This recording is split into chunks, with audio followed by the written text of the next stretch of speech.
Welcome to nine news. మనం ఈరోజు నల్గొండ జిల్లా చండూరు మండలం కొండాపురం గ్రామంలో ఉన్నాం.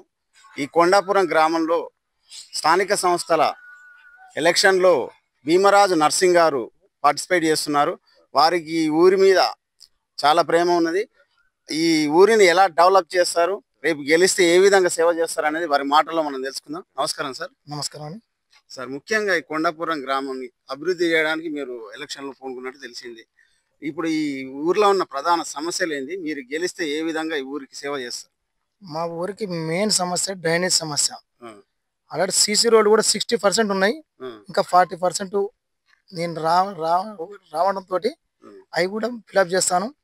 అలాగే శ్మశాన వాటికలు కానీ, గుడి కానీ, ఆ, బడి కానీ, ఉమ్, నాకు నా ఊరి మీద నాకు ప్రేమతోటి ఇవన్నీ ఫిలప్ చేయడానికి వచ్చాను రాజకీయంలోకి. ఇంతకుముందు కూడా ఎన్నో సేవలు చేశాను. బడికి కానీ, గుడికి కానీ, ఆ.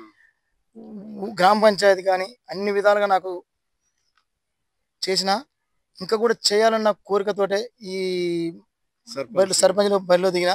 ఉమ్, నాకు ఇప్పుడు ఇప్పుడు ప్రజెంట్గా కోఆప్షన్ నెంబర్ ఉన్న గుడికి వైస్ చైర్మన్గా ఉన్నాను.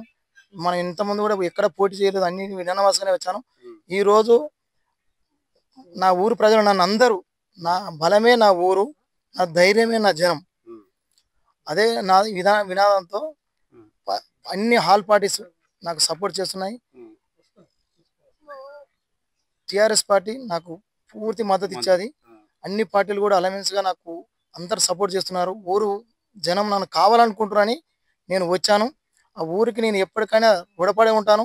ఉమ్, నేను ఎక్కడో ఉన్నా కూడా ఇక్కడ నేను ఒక్క నెలలో కూడా 10-15 సార్లు వచ్చిపోతుంటాను. ప్రతి సమస్య, ఏ సమస్య ఉన్నా నా ఊళ్ళో హాస్పిటల్కి ఏదన్నా ఏమైనా కూడా ఆర్థిక నా సమస్య. ఆర్థిక సాయం చేస్తాను. అదేవిధంగా ఊళ్ళో గ్రామ పంచాయతీ కానీ, స్కూల్కి కానీ, గుడికి కానీ, బడికి కానీ ఎలాంటి సాయం కావాలన్నా నన్ను అడుగుతారు. ఉమ్, నా ఊరు నా ఊరంటే నాకు ప్రేమ. ఆ ప్రేమతోటి నేను అందరు నన్ను కోరుకుంటారు కాబట్టి నేను వచ్చి సర్పంచ్గా గెలిచి మామూలుగానే నాకు ఎంతో ఇష్టం ఉన్న ఊరికి నేను ఎంతో చేయడానికి ముందుకు వస్తున్నాను. ప్రజంగా నా ఊరికి ఏదైనా ఆపద వస్తే ఒక అంబులెన్స్ లేదు. ఆ, ఉం? నా ఊరికి ఆ అంబులెన్స్ నేను గెలపడంతో ఒక 2-3 మంత్లనే ఆ. ఆ అంబులెన్స్ కూడా ఇక్కడ ఆరోగ్య కేంద్రాన్ని తెప్పించేది ఆరోగ్య ప్రయత్నం చేస్తారు. ప్రయత్నం చేస్తాను. అసలే స్వర్ణలోక వాహనం కూడా అడిగినారు నన్ను. స్వర్గపురి. స్వర్గపురి వాహనం కూడా అడిగారు. ఆ, అది కూడా నేను నెరవేరుస్తాను. ఆ, కొన్ని కులవారిగా కూడా కొన్ని డిమాండ్లు నా దగ్గరికి వచ్చినాయి. ఆ, అవన్నీ ఫిలప్ చేయడానికే నేను ఒక మేనిఫెస్టో రాసుకున్నాను. దాన్ని ఒక 25 నెంబర్స్ రాసుకున్నాను. ఆ 25 నెంబర్స్ నేనున్న 5 ఏళ్లలో డెవలప్ చేసి మళ్ళీ కూడా ఏకగ్రీవంగా నేను గెలగడానికి కూడా కృషి చేస్తా.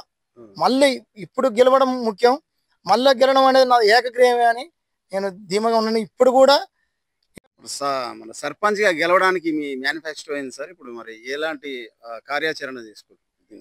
నేను సర్పంచ్కి గెలవడానికి నా ఊరు ప్రజలు నన్ను అందరూ కోరుకుంటున్నారు. అదే విధంగా నా ఊరికి ఏమేమి సమస్యలు ఉన్నాయంటే డ్రైనేజ్ మెయిన్ సమస్య. కొండాపురం మొత్తం డ్రైనేజ్ సమస్య, మోరీలు ఉన్నాయి. ఆ మోరీల వల్ల చాలా దుర్వాసన వచ్చి ఆరోగ్య పరంగా చాలా ఇబ్బందులు పడుతున్నారు. ఆరోగ్య కేంద్రాన్ని కూడా మా చండ్రు మండలంకు 15 కిలోమీటర్ల దూరంలో ఉన్నాం. మేము లాస్ట్లో ఉన్నాం. దాని ఇక్కడ ఆరోగ్య కేంద్రాన్ని కూడా ఏర్పాటు చేయడానికి నేను కృషి చేస్తాను. అదేవిధంగా గొడ్డరవాడి కూడా ఉంది. గొడ్డవాడి బాయ్ అంటారు. అక్కడికి కూడా సీసీ రోడ్ లేదు. చాలా నానా అవస్థలు పడుతున్నారు జనాలు. గోటంబాయికి సీసీ రోడ్ కూడా ఏర్పాటు చేయడానికి నేను కృషి చేస్తాను. అదేవిధంగా ఇక్కడ మా ఊళ్ళో పిల్లలు చాలా మంది యూత్ ఇట్లా గుడికాడ కట్టుకొని ఇవన్నీ చేస్తున్నారు. అదేవిధంగా వాళ్ళకు ప్లే గ్రౌండ్ కోర్టు కూడా ఏర్పాటు చేయడానికి, క్రీడా ప్రాంగణంగా ఏర్పాటు చేయడానికి కృషి చేస్తాను నేను. అదేవిధంగా మా ఊరికి ఒక అంబులెన్స్ ప్లస్ స్వర్ణపురి వాహనం ఇవి కూడా మేనిఫెస్టో తీసుకున్నాను నేను. అవి గెలిచిన ఒక 100 రోజులలో ఇవి కొన్ని నేను రాసుకున్నాను. ఒక 25 రాసుకున్నాను. అందులో ఒక 100 రోజులలో ఒక 5 అన్న చేసి నిరూపించుకుంటా నేను. ఇది ఒక్కసారి అయిపోతే కాదు, నాకు మళ్ళీ అవకాశం ఇస్తారు, చేస్తా. కొండాపురంలో అంబేద్కర్ విగ్రహం పెట్టడానికి నేను కృషి చేస్తాను. అదొకటి.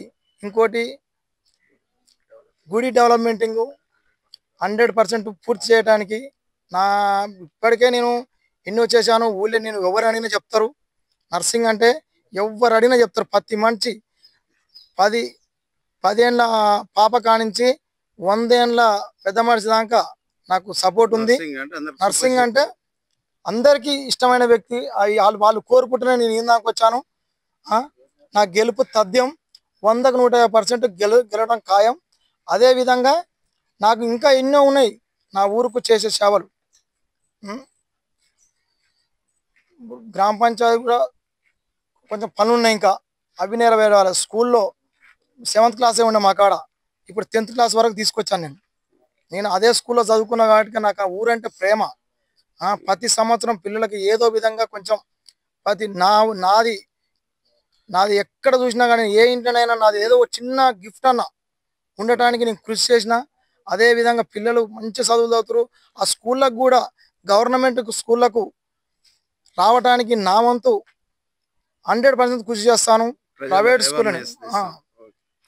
ప్రైవేట్ స్కూళ్ళకు కాకుండా ప్రభుత్వ పాఠశాలకు నా వంతు కృషి చేసి మా ఊరుకెళ్ళి ఎక్కడ బస్సులు కూడా ప్రైవేట్ స్కూళ్ళకు పోకుండా నా ఊళ్ళోనే చదవాలి.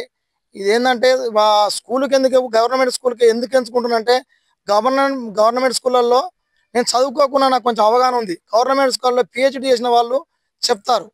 అదే ప్రైవేట్ స్కూళ్ళల్లో 10th క్లాస్ ఫెయిల్ అయిన వాళ్ళు టీచర్గా ఒక 10,000కు 5,000కు చేస్తారు. ఈడ 50-60 వేలు పెట్టి గవర్నమెంట్ పెట్టింది ఒక టీచర్ని. వాళ్ళకు చాలా ఎక్స్పీరియన్స్ ఉంటుంది. అదేవిధంగా వాళ్ళ చదువుకున్న వాళ్ళే ఈరోజు చాలా పెద్ద పెద్ద ప్రయోజకులు అయ్యారు. మా ఊళ్ళో కూడా పెద్ద పెద్ద ఉత్తమములు ఉన్నారు. వాళ్ళు చదువుకొని పోయి ఎక్కడెక్కడో జాబులు చేస్తూ మా ఊరికి కూడా చాలా అండగా ఉంటున్నారు. అదేవిధంగా ఏంటంటే గవర్నమెంట్ అనేది మనం తక్కువ అంచనా వేసుకోకూడదు. గవర్నమెంట్ ఏ తీసుకున్నా ప్రతిష్టాత్మకంగా తీసుకుంటుంది. మీరు సర్పంచ్గా గెలిచిన తర్వాత మరి గ్రామంలోని యువకులకు ఏ విధంగా సేవ చేయాలనుకుంటారు? అంటే వాళ్ళకున్న సమస్యలు ఏంటి? మా ఊరు యువకులకు నాకు తెలిసిన పరిచయాలతోటి ఊళ్ళో ఒక వాలీబాల్ కోర్టు, క్రికెట్ గ్రౌండు, గ్రంథాలయం, అదేవిధంగా యువతకు ప్రైవేట్ కంపెనీ నుంచి యువతకు జాబులు కల్పించడం. అదేవిధంగా ఇంకా నా ఊళ్ళో చదువుకున్న వాళ్ళకు చాలా వెనకబడిపోతున్నాం. చదువుకొని చాలామంది ఉట్టిగా రోడ్ల మీద తిరుగుతున్నారు. అదే కాకుండా నాకు తెలిసిన కంపెనీలు ఉన్నాయి. ఆ కంపెనీలలో జాబులు పెట్టించి వాళ్ళకు ఎంతో అంత ఉపాధి చేర్చడానికి నా వంతు కృషి చేస్తాను. అదేవిధంగా ఇక్కడే కాదు, దూర ప్రాంతాలకు కూడా పోయి చదువుకునే వాళ్ళకు కూడా నా వంతు సాయంగా చదువు కూడా ఆర్థిక సాయంగా నేను చేస్తాను. మరీ చదువుకొని ఉన్న నా ఊళ్ళో చదువుకునే కుటుంబాలు కూడా గరీబోలు, ఆ గరీబోలకు కూడా నా వంతుగా నేను ఏనన్నా పిల్లలు చదువుకుంటున్నా కూడా నేను చదివేయడానికి ముందుకు వస్తాను, నా వంతు కృషి చేస్తాను. అదేవిధంగా ఇంకా చాలా ఊళ్ళో నాకు సమస్య ఏంది, మెయిన్ సమస్య నా డ్రైనేజ్ సమస్య కొండాపురంలో చాలా ఉంది. అదేవిధంగా ఇంకొకటి ఏంటంటే గొడ్డటివారి గూడానికి CC రోడ్, BT రోడ్, అది పూర్తి చేయడానికి నా వంతు కృషి చేస్తాను.